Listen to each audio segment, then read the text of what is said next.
कीमत जुर्अतो हिम्मत का है इजहार, सीधी बात रिवायात सहाफत का अलंबरदार, सीधी बात। नाज़रीन गिरामी अस्सलामु अलैकुम वरहमतुल्लाहि वबरकातुहू। सीधी बात के ताज़ा तरीन प्राइम टाइम में आप लोगों का इस्तकबाल है। नाज़रीन गिरामी, मैं अंसार अजीज़ नदवी इस वक्त आप लोगों के सामने कुछ अहम तरीन ख़बरें, कुछ वायरल वीडियोस और कुछ तनकीदी तज़किये लेकर के हाजिर हुआ हूँ। नाज़रीन गिरामी, तमहीदी तफसीलात में गए बगैर आप लोगों से जो हमेशा से दरख्वास्त होती है उस पर तवज्जो देने की अपील करूंगा। नीचे तफसीलात हैं, जिनके वादे हैं वो अपने वादे भी पूरा कर लें।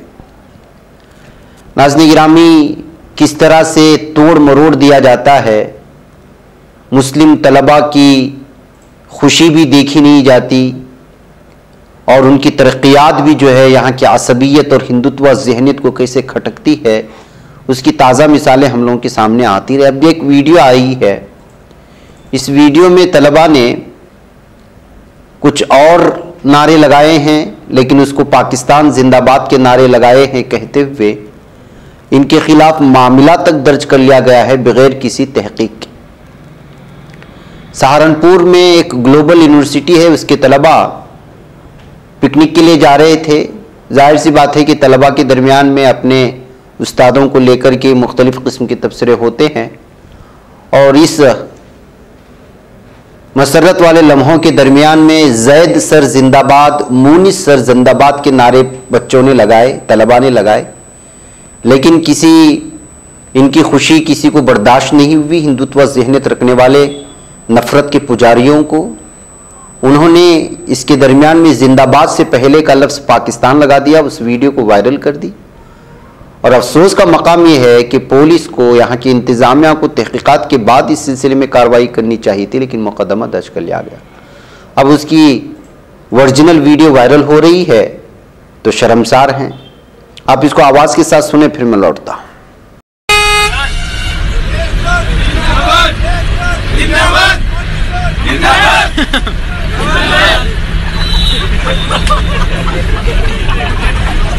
नई सियासी तारीख रस्म करने, अपनी पहचान बनाने, फिरकावारियत खत्म करने और कौमी इत्तेहाद पैदा करने के लिए हमारी पार्टी से हाथ मिलाइए और मेंबर बनिए। स्क्रीन पर दिए जा रहे नंबर्स पर मिस कॉल दें। नाज़रीन गिरामी, आइए कि एक बैंक ऑफ इंडिया के एक शख्स को, एक मुलाजिम को किस तरह से लोन के मामले में कुछ ग्राहकों ने बुरी तरह से जो है हमला कर दिया है, बुरी तरह से मारने की कोशिश की है। न सिर्फ हमला किया, उस पर जख्मी कर दिया है कुछ लोगों ने आकर। अब इस मामले में SC ST के तहत जो है मामला भी दर्ज कर लिया गया है। नाडियाड टाउन पुलिस थाने में यह मामला पेश आया। नाडियाड ब्रांच में ये मुलाजिम को हमला करने की वीडियो इस वक्त वायरल हो रही है। इस वक्त ऐसा महसूस होता है कि जो कोई छोटी सी गलती या कोई भी उसकी बात नहीं मान रहा है तो उठाओ, उसको मारो। ऐसा लगता है कि जो कानून हाथ में लेकर के लोग गुंडागर्दी करने पर उतर आ रहे हैं। बहरकैफ ये वीडियो वायरल होने के बाद जो है अब इनके खिलाफ मामला दर्ज करने की खबरें भी आ रही हैं। नाज़रीन गिरामी, भारत में नाबालिगों की शादी का मामला बहुत ही आम है और पूरे भारत में अभी हाल ही में एक रिपोर्ट आई थी कि पूरे भारत में सबसे ज़्यादा नाबालिग या छोटी उम्र में शादी करने का जो रुझान है तो हिंदू तबके में है। लेकिन जैसा कि कल कहा कि आसाम के वज़ीर आला बिस्वा शर्मा मुसलमानों को परेशान करने के लिए बहाने ढूंढते हैं, ऐसे में अब लगातार जुल्म सितम की इंतहा हो रही है। ये खबर आप लोगों के सामने देते हुए मुझे बहुत ही अफसोस हो रहा है कि ये खातून ने इंतकाल कर गई खुदकुशी करते हुए इस डर से कि उनके माँ बाप को गिरफ्तार कर लिया जाएगा। इस वक्त जो चाइल्ड मैरिज के नाम पर मुसलमानों के खिलाफ क्रैकडाउन कहें या मनसूबाबंद तरीके से मुस्लिम नौजवानों को, ख़वातीन को और काजियों को हरासा करने की जो कोशिश हो रही है आसाम की बीजेपी हुकूमत और बिस्वा शर्मा की जानिब से, उसकी इस वक्त जो असरात हैं वो ख़वातीन पर पड़ने लगे हैं और ये अफसोसनाक मामला इस वक्त सामने आया है और मुख्तलिफ हवाले से आया है। और हमने एक लोकल चैनल की जानिब से ये तस्वीरें आप लोगों के सामने रख रहे हैं जिस घर में ये मातम मचा हो। 2 बच्चों की मां ने खुदकुशी कर ली है और सिर्फ वजह यह है कि मुमकिन है उनके वालिदैन को गिरफ्तार करके ले जाए। ये जुल्म की इंतहा हो रही है नास्तिग्राम आसाम में, लेकिन अफसोस का मकाम यह है कि सिवाय चंद लोगों के कोई इस जुल्म और सितम के खिलाफ नहीं बोल रहा है, जबकि नाबालिग बच्चियों के साथ नाबालिग बच्चों की शादी हिंदुस्तान में इस कदर पुरानी रिवायत है कि जो है अगर छाना जाए और पूरी रियासत में देखा जाए और पूरे भारत में देखा जाए तो सबसे ज़्यादा यहाँ पे जो है अक़लियती कम्युनिटी में ये सारी चीज़ें पेश आती हैं, हिंदू तबके में पेश आती हैं, लेकिन जो है जुल्म सितम हो रहा है तो सिर्फ मुसलमानों के ख़िलाफ़ हो रहा है। बहरकैफ आइए नाज़रीन गिरामी आगे बढ़ते हैं और किस तरह से आज दिल्ली के एयरपोर्ट से एक वीडियो आई जिसमें CISF के अफसरान ने फॉरेन करेंसी बैरून करेंसी जिसकी कीमत 50 लाख रुपए बताई गई है वो एक मुसाफिर से जब्त कर लिया है। मुसाफिर के बैगेज से उसके साथ जो इस वक्त सूटकेस थी। बताया जा रहा है कि जो है शक हुआ था और बैरूनी करेंसी को जो है एक ड्रेस के अलग अलग हिस्सों में इसको रख करके छुपा करके लाने की कोशिश हो रही थी। छानबीन के दरमियान में सारी चीज़ें आई तो ये वीडियो अलग अलग तबसरों के साथ इस वक्त शेयर की जा रही है। नाज़रीन गिरामी, पुलिस ने शर्जील और दीगर को बली का बकरा बनाया। अदालत के सख्त तबसरे के बाद इस वक्त जो है इस मामले पर अलग अलग तरह की तबसरे शुरू हो चुके हैं। दिल्ली की साकेत अदालत ने जामिया मिल्लिया इस्लामिया के करीब तशद्दुद के मामले में JNU के एक तालिब इल्म और 10 दीगर को बरी कर दिया है। अदालत ने उन्हें इल्जामात से बरी कर दिया और कहा कि इख्तिलाफ राय इजहार की आज़ादी जैसे बुनियादी हक की तौसीह है।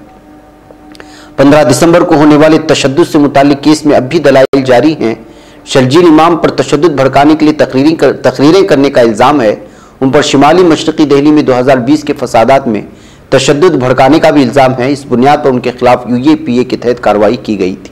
बहरकैफ नाज़रीन गिरामी, अदालत का सख्त तबसरा सामने आया है कि अदालत ने जामिया के करीब तशद्दुद के मामले में अपना फैसला सुनाते हुए कहा कि इस मामले में दाखिल की गई मरकजी चार्जशीट और 3 ज़िमनी चार्जशीटों को देखने के बाद अदालत इस नतीजे पर पहुंचे कि पुलिस असल मुजरिमों को पकड़ने में नाकाम रही, लेकिन इन लोगों को यानी शर्जील और दीगर को कुर्बानी का बकरा बनाकर गिरफ्तार करने में कामयाब रही। तो नाज़रीन गिरामी, कितना बड़ा तबसरा था तो आप अंदाज़ा लगा सकते हैं कि पुलिस जिसने जो है किसी और को मुलजिम बना करके और ख़ुद की नाकामी पर पर्दा डालने की कोशिश की, क्या उन पुलिस अफसरान के खिलाफ अदालत तहकीकी कमेटी बिठाएगी? क्या उनके खिलाफ कोई कानूनी कार्रवाई हो सकता है जिन्होंने जो है कई महीने इन बेकसूर नौजवानों को जेल में रख करके उनको सज़ा काटने पर मजबूर किया? ये पुलिस की जो है सोची समझी साजिश क्यों नहीं हो सकती? इस पर भी जो है सवालात होने चाहिए। इस पर भी जो है इतराज़ात जताते हुए इनके खिलाफ मामले दर्ज करके तहकीक होनी चाहिए और कानूनी कार्रवाई होनी चाहिए। इस बात के मुतालबात भी बढ़ते जा रहे हैं। नाज़रीन गिरामी, संघ इस वक्त मुस्लिम वफ़द से अगली मुलाकात की तारीख भी बता दिया है और कहा कि हम सब से मिल रहे हैं ताकि जो है एक माहौल बनाया जाए। नाज़रीन गिरामी, जब कभी भी संघ से उलमा इकराम की मुलाकात की या मुबैना तौर पर मीटिंग की बातें सामने आती हैं तो जाहिर सी बात है कि एक किस्म के तबसरे शुरू हो जाते हैं और उलमा इकराम की नीयतों को लेकर के जाहिर सी बात है कि संघ मुसलमानों का दुश्मन माना जाता है। मुसलमानों के खिलाफ साजिशें करने में उसका किरदार बड़ा मनफी रहा है अब तक। यही वजह है कि जब कभी उलमा इकराम की या मुसलमानों के बड़े बड़े लीडरान की इनसे मुलाकात की बातें आती है तो एक बड़े तबके की जानिब से तनकीद की जाती है और ये सब आप लोग सोशल मीडिया में पढ़ते ही होंगे। बहरकैफ अब इधर कुछ महीनों से कहें या 1 महीने के अंदर एक मीटिंग के बाद लगातार इस सिलसिले में जो है मुख्तलिफ अखबारात बिलखुसूस हिंदी अखबारात में अलग अलग तरह के तबसरे पढ़ने को मिल रहे हैं, जिसका तर्जुमा मुख्तलिफ उर्दू अखबारात भी पेश करने की मुकम्मल कोशिश कर रहे हैं। बहरकैफ राष्ट्रीय स्वयंसेवक संघ के मुताबिक मुस्लिम आउटरीच संघ की तरफ से जारी हिंदू मुस्लिम तनाज़े के तहजीबी और सकाफती हल के लिए एक बड़ी कोशिश है। इन कोशिशों के हिस्से के तौर पर RSS के सीनियर लीडर मुस्लिम क़ियादत से मुलाकात कर रहे हैं। RSS के एक सीनियर कारकुन ने द प्रिंट को बताया कि कोशिश मुस्लिम कम्युनिटीज तक पहुंचने की दीगर कोशिशों से मुख्तलिफ है जो सियासी तौर पर मरकूज हैं। उनका मकसद इंतखाबी फ़ायदा है। संघ की टीम और 9 रुकनी टीम के दरमियान होने वाली 2 मुलाकातों की अहमियत की वजाहत करते हुए मुस्लिम दानिश्वरों के बारे में उन्होंने कहा, इस तरह की बातचीत मुख्तसर मुद्दत के हल है जो तवील मुद्दत में मुल्क के मफाद में काम नहीं करती। एक इस महीने के शुरू में दिल्ली में हुई और एक गुज़िश्ता साल अगस्त में हुई थी। नाम जाहिर न करने की शर्त पर सीनियर अहदेदार ने बताया कि तीसरी और अगली मीटिंग अप्रैल में होगी और वो दिल्ली में होगी। ये दो फिरकों के दरमियान तनाज़ात को कम करने, मसाइल नजरियात पर बातचीत करने के तरीके तलाश करने का अमल है। ये भी कहा गया कि इस तरह का पहला मुस्लिम आउटरीच है जो संघ ने शुरू किया। हम किसी इंतखाबी फायदे या किसी सियासी फायदे की तलाश में नहीं हैं। हम मुसलमानों की किसी खास कमेटी को नहीं चुन रहे हैं। हम उन तमाम लोगों तक पहुँच रहे हैं जो तवील मुद्दत हल में दिलचस्पी रखते हैं। हम सब इस कदीम फ़िरका वाराना तनाज़े के समाजी तहजीबी हल के लिए काम कर रहे हैं। ये कहते हुए अगली मीटिंग की तारीख भी जो है इस वक्त द क्विंट के हवाले से मिल रही है कि अप्रैल के महीने में दिल्ली में उलमा इकराम की और संघ की एक और मीटिंग होगी। नाज़रीन गिरामी, देखिए कि अभी आप लोगों को मालूम होना चाहिए कि 5 सुप्रीम कोर्ट के जजों का जो है तकर्रुर हो चुका है। तकर्रुर को मोदी हुकूमत ने जो है मंजूरी दे दी है। उनके नाम भी सामने आ चुके हैं और जानने की कोशिश करते हैं कि वो कौन है। सबसे पहले जस्टिस संजय करोल पटना हाईकोर्ट की चीफ जस्टिस थे। उनका नाम इस वक्त जो है सुप्रीम कोर्ट के तौर पर मुकर्रर किया गया है। इससे पहले उन्होंने त्रिपुरा हाईकोर्ट की चीफ जस्टिस का ओहदा संभाला था। अब हाल ही में वो पटना हाईकोर्ट की चीफ जस्टिस मुकर्रर किए गए थे। जस्टिस करोल ने त्रिपुरा जुडिशनल अकेडमी के सदर के साथ साथ Tripura state legal service authority के सरपरस्त आला के तौर पर भी खिदमत अंजाम दे चुके हैं। 23 अगस्त 1961 को शिमला में पैदा हुए थे।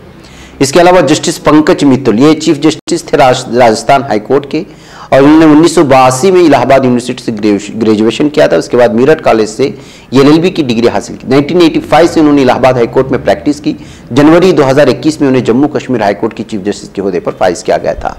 एक और नाम जस्टिस PV संजय कुमार हैं और ये जो है आंध्र प्रदेश से इनका ताल्लुक है। जस्टिस PV संजय कुमार 2021 में मणिपुर हाईकोर्ट की चीफ जस्टिस के तौर पर हलफ उठाया था। उससे पहले वो पंजाब और हरियाणा हाईकोर्ट के जज भी रह चुके हैं।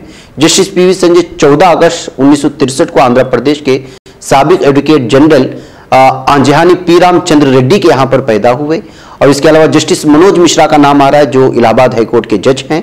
जस्टिस मनोज मिश्रा ने 1988 में इलाहाबाद यूनिवर्सिटी से कानून में बैचलर की डिग्री हासिल की थी और 12 दिसंबर 1988 को बतौर वकील प्रैक्टिस करने लगे। सिविल, रेवेन्यू, फौजदारी, आईनी पहलुओं पर इलाहाबाद हाईकोर्ट में प्रैक्टिस करने के बाद उन्होंने 21 नवंबर को एडिशनल जज के तौर पर तरक्की दी गई थी।